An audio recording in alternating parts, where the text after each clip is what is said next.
Quand je dis aux uns aux autres, il faut serrer la ceinture, ce n'est pas serrer la ceinture sur nos salaires, sur ce que le producteur a comme recette, sur ce que le menuisier a comme recette.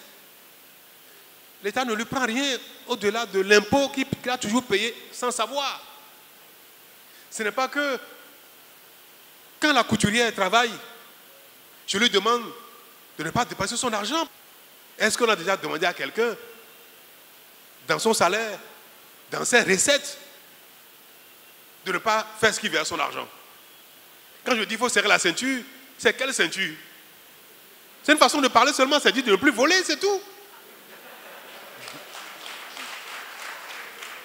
C'est tout. Mais c'est une façon polie. C'est une façon de dire aux gens, contentez-vous de vos salaires. Contentez-vous de vos revenus, revenus de votre travail. Que le député se contente de son salaire de député. Que le ministre se contente de son salaire. Que le douanier arrête de voler. Que le gendarme, le policier, le directeur d'école, l'infirmier qui, comme tous les autres, vole, lui aussi vole les médicaments et il vend. Que tout ça la cesse. Même si tout ça permet à l'argent de circuler, que l'argent qui doit circuler soit l'argent que chacun mérite.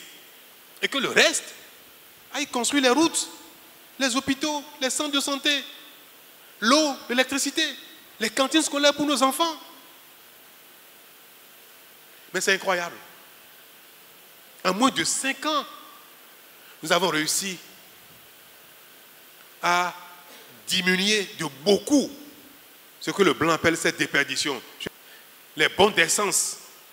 Quand quelqu'un quitte ici, Pleucamin, il va voir son parent dans un ministère, en se levant, il dit, il n'y a pas de bon d'essence pour moi. L'argent qui ne parvient pas à mener de l'eau dans les villages, à faire les pistes pour désenclaver les terres noires. C'est cet argent qui était utilisé dans les bons d'essence. Les gens, leur salaire terminé. Nous faisons la guerre. Le Bénin entier fait la guerre à ce gaspillage-là. Pour que notre argent, on s'en contente, même si c'est dur. C'est là que je dis qu'il faut serrer la ceinture. C'est dur. Il faut laisser cet argent travailler pour le minimum qui est indispensable à notre survie. L'eau, l'électricité, l'école, la santé, les cantines scolaires, les stades, les marchés.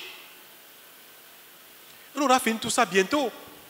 Bientôt, ce sera derrière nous. En 2022, tout le monde aura l'eau, c'est fini. L'électricité, on est en train de finir.